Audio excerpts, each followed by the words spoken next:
वीर education में आप सभी का स्वागत है।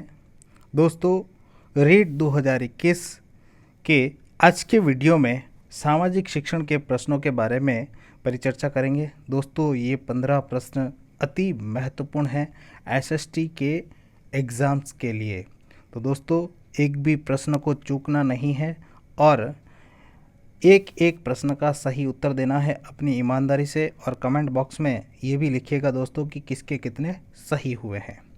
तो बढ़ते हैं पहले प्रश्न की तरफ। आज के वीडियो का हमारा पहला प्रश्न आपकी स्क्रीन पर ये रहा। कक्षा का नेता होता है मॉनिटर, कक्षा अध्यापक, विषय अध्यापक या फिर प्रधानाध्यापक। तो बताइए दोस्तों, कक्षा का नेता इनमें से कौन होता है?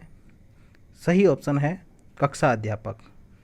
जी हाँ दोस्तों, सेकंड ऑप्शन इसमें सही रहेगा, क्योंकि कक्षा अध्यापक ही अधिगम के वातावरण का निर्माण करता है। अर्थात छात्रों में रुचि बढ़ाने का जो कार्य है, अधिगम के प्रति रुचि बढ़ाने का कार्य कौन करता है दोस्तों? कक्षा अध्यापक। तो सही ऑप्शन है कक्षा का नेता कक्षा अध्यापक होता है। बढ़ते हैं दोस्तों दूसरे प्रश्न की तरफ। दूसरा प्रश्न आपकी स्क्रीन पर। छात्रों द्वारा सही उत्तर देने पर अध्यापक द्वारा बहुत अच्छा या शाबाश कहना क्या कहलाता है? तो बताइए दोस्तों, प्रेरणा, उद्दीपन, प्रतिपुष्टि या पुनर्बलन, इनमें से सही उत्तर कौन सा होगा? कमेंट बॉक्स में लिखिए। तो दोस्तों, सही उत्तर है अध्यापक द्वारा शाबाश या बहुत अच्छा कहना पुनर्बलन कहलाता है। क्या कहलाता है? पुनर्बलन। और दोस्तों, शिक्षा मनोविज्ञान में पुनर्बलन के बारे में तो आपने पढ़ा ही होगा। तो पुनर्बलन से विद्यार्थियों में दोस्तों दो विशेषताएं जागृत होती है। वैसे तो बहुत सारी विशेषताएं हैं, लेकिन मुख्य रूप से क्या है? दो विशेषताएं।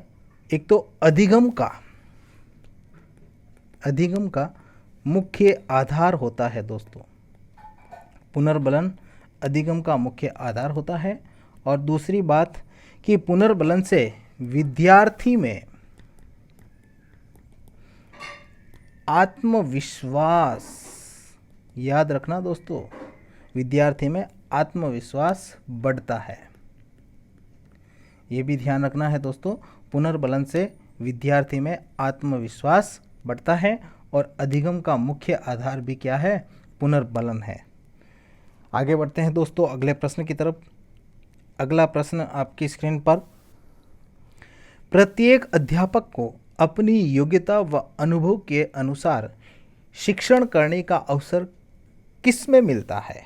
तो दोस्तों, प्रश्न को बार बार पढ़िए और सही उत्तर दीजिए। पूछा गया है प्रत्येक अध्यापक अपनी योग्यता और अनुभव के अनुसार शिक्षण करने पर अवसर किस में मिलता है? तो बताइए दोस्तों, अध्यापक को अवसर इनमें से किन में मिलता है? निरीक्षित अध्ययन में, अभिक्रमित अधिगम में, दल शिक्षण में या फिर उक्त सभी में? तो सही उत्तर होगा दोस्तों कि अध्यापक को उसकी योग्यता और अनुभव के आधार पर शिक्षण का अवसर दल शिक्षण में मिलता है। ध्यान रखना है दोस्तों, दल शिक्षण में। बड़ा ही महत्वपूर्ण प्रश्न है। और दोस्तों, प्रश्न यदि आपको अच्छे लगे तो वीडियो को लाइक, शेयर एंड सब्सक्राइब जरूर कीजिएगा दोस्तों, क्योंकि एक एक प्रश्न को यहाँ पर बड़े सावधान तरीके से चुनकर प्रस्तुत किया गया है और सभी महत्वपूर्ण प्रश्न है दोस्तों। एक से बढ़कर एक प्रश्न है और सभी ऑलमोस्ट एग्ज़ामों में पूछे गए प्रश्न हैं। तो ध्यान रखना दोस्तों, इन्हीं के इर्द गिर्द प्रश्न पूछे जाते हैं। अगला प्रश्न आपकी स्क्रीन पर। कक्ष में शिक्षक द्वारा शिक्षार्थियों की मनस्थिति का निर्माण कब किया जाना लाभदायक होता है? तो दोस्तों, पूछा गया है कक्ष में शिक्षक के द्वारा शिक्षार्थियों के मन की स्थिति का निर्माण कब किया जाना लाभदायक होता है, यानी विद्यार्थियों को मन की स्थिति का निर्माण कब करना चाहिए, ऐसा पूछा गया दोस्तों। तो बताइए, अध्यापन प्रारंभ करने से पूर्व, अध्यापन समाप्ति पर, मूल्यांकन के समय या उक्त में से कोई नहीं। तो सही उत्तर क्या होगा दोस्तों, बताइए कि शिक्षार्थियों में मन की स्थिति का निर्माण कब किया जाता है? अध्यापन प्रारंभ करने से पूर्व किया जाता है। ध्यान रखना दोस्तों, यदि आप भी शिक्षक बनते हो क्या, बनना ही है आपको तो अध्यापन प्रारंभ करने से पूर्व ही हम विद्यार्थियों के मन की स्थिति का निर्माण करते हैं, तो वह लाभदायक होता है। आगे बढ़ते हैं दोस्तों अगले प्रश्न की तरफ। 5वां प्रश्न आपकी स्क्रीन पर। कक्षा वार्ता में कक्षार्थियों को प्रोत्साहित करने हेतु शिक्षक को क्या करना चाहिए? कक्षा वार्ता में दोस्तों ये पूछा गया है कि कक्षा वार्ता में कक्षार्थियों को प्रोत्साहित करने के लिए अध्यापक को क्या करना चाहिए? सही उत्तर देने वाले विद्यार्थियों की पीठ थपथपाना चाहिए, या फिर श्यामपट्ट पर शिक्षार्थियों के उत्तर लिखने चाहिए, छात्रों के उत्तर को स्वयं दोहराना चाहिए, या फिर उक्त सभी? तो बताइए दोस्तों सही उत्तर इसमें से कौन सा है? उक्त सभी इसमें सही उत्तर है दोस्तों। ध्यान रखना कि कक्षा वार्ता में कक्षार्थियों को अगर हम प्रोत्साहित करेंगे तो उसके लिए शिक्षक को क्या करना चाहिए, यानी हमें क्या करना चाहिए? एक तो सही उत्तर देने वाले विद्यार्थियों की पीठ थपथपानी चाहिए, यानी उसे पुनर्बलन देना चाहिए, शिक्षार्थियों के उत्तर को श्यामपट्ट पर लिखना चाहिए, और छात्रों के उत्तर को स्वयं दोहराना भी चाहिए। इससे छात्रों में क्या बढ़ेगा दोस्तों? आत्मविश्वास बढ़ेगा और छात्र शिक्षक को अपना आदर्श मानने लगेंगे। ये भी ध्यान रखना है दोस्तों। तो ये बहुत ज़रूरी है कक्षा वार्ता में। आगे बढ़ते हैं अगले प्रश्न की तरफ। अगला प्रश्न आपकी स्क्रीन पर। सामाजिक विज्ञान का अध्ययन केंद्र है।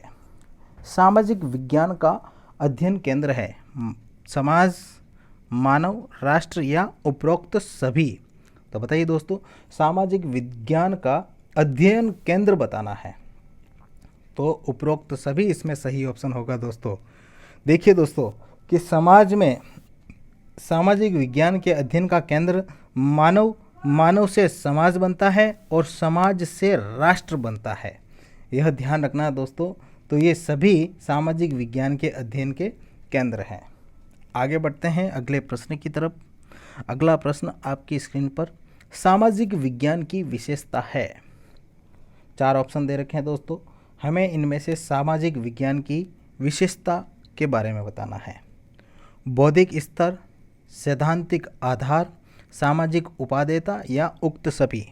तो बताइए दोस्तों सही ऑप्शन क्या होगा इसमें? उक्त सभी, यानी कि सामाजिक विज्ञान की विशेषता बौद्धिक स्तर भी है, सैद्धांतिक आधार भी है और सामाजिक उपादेयता भी है। आगे बढ़ते हैं दोस्तों अगले प्रश्न की तरफ। नेक्स्ट प्रश्न है दोस्तों, इस प्रश्न को ध्यान से पढ़िए और सही उत्तर दीजिए। सामाजिक अध्ययन विषय को मान्यता कब दी गई? बार बार पूछा गया प्रश्न है दोस्तों, इसे वेरी मोस्ट इम्पोर्टेंट प्रश्न कर दीजिए। तो सामाजिक अध्ययन विषय को मान्यता कब दी गई दोस्तों? 1915 में, 1916 में, 1917 में या फिर 1918 में? तो बताइए दोस्तों इसमें से सही ऑप्शन क्या होगा? सही ऑप्शन होगा दोस्तों 1916, बी ऑप्शन। जी हाँ दोस्तों, बी ऑप्शन इनमें हमारा बिल्कुल सही ऑप्शन है। और दोस्तों ये भी ध्यान रखना है कि 1916 में भारत में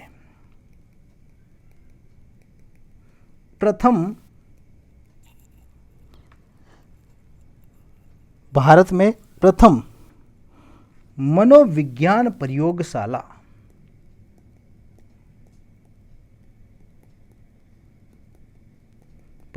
की स्थापना की गई। और कहाँ पर की गई दोस्तों? ये स्थापना कोलकाता में की गई थी। ध्यान रखना दोस्तों, ये भी प्रश्न पूछा गया है कई बार, तो ये भी ध्यान रखिएगा। आगे बढ़ते हैं दोस्तों अगले प्रश्न की तरफ। अगला प्रश्न आपकी स्क्रीन पर। सामाजिक अध्ययन के अंतर्गत किसका अध्ययन किया जाता है? तो बताना है दोस्तों सामाजिक अध्ययन के अंतर्गत किसका अध्ययन किया जाता है? मानवीय संबंधों का, समसामयिक मामलों का, मानवीय समस्याओं का या उपरोक्त सभी। तो बताइए दोस्तों सही उत्तर क्या होगा। उपरोक्त सभी इसमें सही उत्तर है दोस्तों। सामाजिक अध्ययन में मानवीय संबंधों का अध्ययन भी किया जाता है, समसामयिक घटनाओं का भी अध्ययन किया जाता है और मानव की समस्याओं का भी अध्ययन किया जाता है। आगे बढ़ते हैं दोस्तों अगले प्रश्न की तरफ। अगला प्रश्न आपकी स्क्रीन पर, सामाजिक विज्ञान का शिक्षण किया जाता है। मोस्ट इम्पोर्टेंट प्रश्न है दोस्तों और कई बार ये प्रश्न कई एग्ज़ामों में पूछा गया है। सामाजिक विज्ञान का शिक्षण किया जाता है माध्यमिक स्तर पर, प्राथमिक स्तर पर, दोनों स्तर पर या किसी पर भी नहीं। तो सोच समझ के उत्तर देना है दोस्तों। इस प्रश्न में ज़्यादातर विद्यार्थी जो होते हैं कंफ्यूज हो जाते हैं। तो सामाजिक विज्ञान का शिक्षण दोस्तों प्राथमिक और माध्यमिक दोनों ही स्तर पर किया जाता है। तो सही ऑप्शन होगा इसमें सी राइट, दोनों ही स्तर पर। आगे बढ़ते हैं दोस्तों अगले प्रश्न की तरफ। अगला प्रश्न है आपकी स्क्रीन पर, सामाजिक अध्ययन विषय की एक अलग विषय के रूप में अध्ययन करवाने की सिफारिश का श्रेय इनमें से किस आयोग को जाता है। तो बताइए दोस्तों कौन सा आयोग सामाजिक अध्ययन विषय की एक अलग विषय के रूप में अध्ययन कराने की सिफारिश का श्रेय दिया है। मुदालियर आयोग को, हंटर आयोग को, कोठारी आयोग को या फिर विश्वविद्यालय अनुदान आयोग को। दोस्तों ये कटा हुआ है यहाँ पर हंटर, मैंने यहाँ पे सही लिखा है तो हंटर आयोग होगा।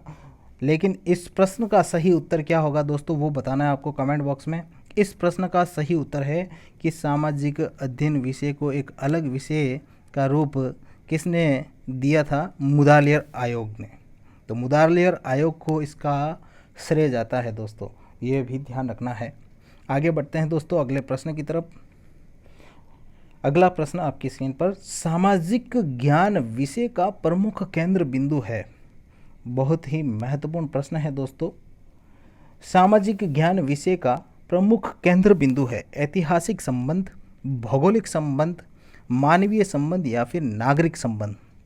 तो बताइए दोस्तों सही उत्तर क्या होगा इसका। सही उत्तर होगा दोस्तों सामाजिक ज्ञान विषय का प्रमुख केंद्र बिंदु मानवीय संबंध है। क्या है दोस्तों, मानवीय संबंध है। यह प्रश्न बहुत ही महत्वपूर्ण है दोस्तों और इसमें कंफ्यूज बिल्कुल नहीं होना है, क्योंकि सामाजिक ज्ञान में समाज की बात की जाती है और समाज में मानव के संबंधों का अध्ययन सबसे ज़्यादा किया जाता है। आगे बढ़ते हैं दोस्तों अगले प्रश्न की तरफ। नेक्स्ट प्रश्न आपकी स्क्रीन पर, सामाजिक अध्ययन बल देता है समन्वित ज्ञान पर, अभिक्रमित अध्ययन पर, भूगोल विषय पर या विशिष्ट अध्ययन पर। तो बताइए दोस्तों सही उत्तर क्या होगा। सामाजिक अध्ययन बल देता है समन्वित ज्ञान पर बल देता है दोस्तों, ये ध्यान रखना।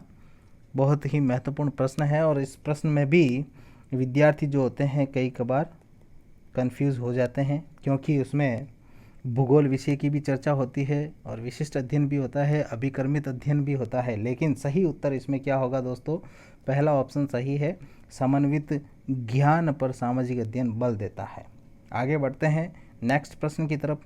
नेक्स्ट प्रश्न आपकी स्क्रीन पर, सामाजिक अध्ययन के शिक्षण का आधार है संरचनात्मक, सांस्कृतिक, आर्थिक उन्नति और उक्त सभी।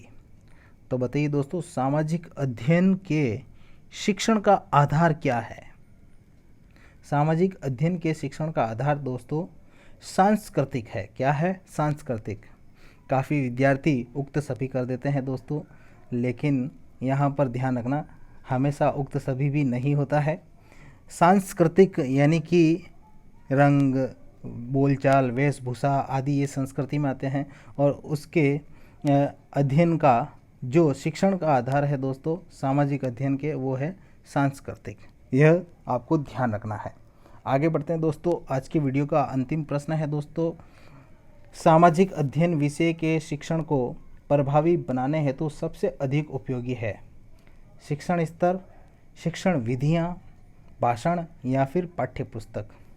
दोस्तों यह प्रश्न भी आपको कंफ्यूज कर सकता है, लेकिन प्रश्न को मैं फिर से कह रहा हूँ कि सामाजिक शिक्षण के प्रश्नों को 2 से 3 बार पढ़ना है और फिर उनके ऑप्शन को पढ़ना है और फिर उत्तर देना है, ताकि आपका उत्तर बिल्कुल सही और सटीक जाए। तो एक बार फिर से प्रश्न को पढ़ लीजिए। सामाजिक अध्ययन विषय के शिक्षण को प्रभावी बनाने हेतु सबसे अधिक उपयोगी क्या होगा दोस्तों? शिक्षण स्तर, शिक्षण विद्या, भाषण या पाठ्यपुस्तक? तो सही ऑप्शन होगा शिक्षण स्तर, यानी कि सामाजिक अध्ययन का विषय है दोस्तों वो शिक्षण स्तर, यानी विद्यार्थियों के स्तर के अनुसार उन्हें सामाजिक अध्ययन करवाना चाहिए। ये ध्यान रखना है दोस्तों। तो सही ऑप्शन इसमें पहला ऑप्शन होगा शिक्षण स्तर। तो दोस्तों ये था आज की वीडियो का अंतिम प्रश्न। दोस्तों वीडियो अच्छा लगा तो आप लाइक, शेयर और सब्सक्राइब जरूर कीजिएगा दोस्तों, ताकि और अच्छे वीडियो आपके सामने प्रस्तुत कर सकूं। इसी प्रकार से दोस्तों फिर मिलेंगे आपसे और ऐसे ही परिचर्चा करते रहेंगे। रीट 2021 में जितना हो सके और अच्छे प्रश्नों को प्रस्तुत करेगा वीर एजुकेशन। तब तक के लिए दोस्तों आप सभी को धन्यवाद।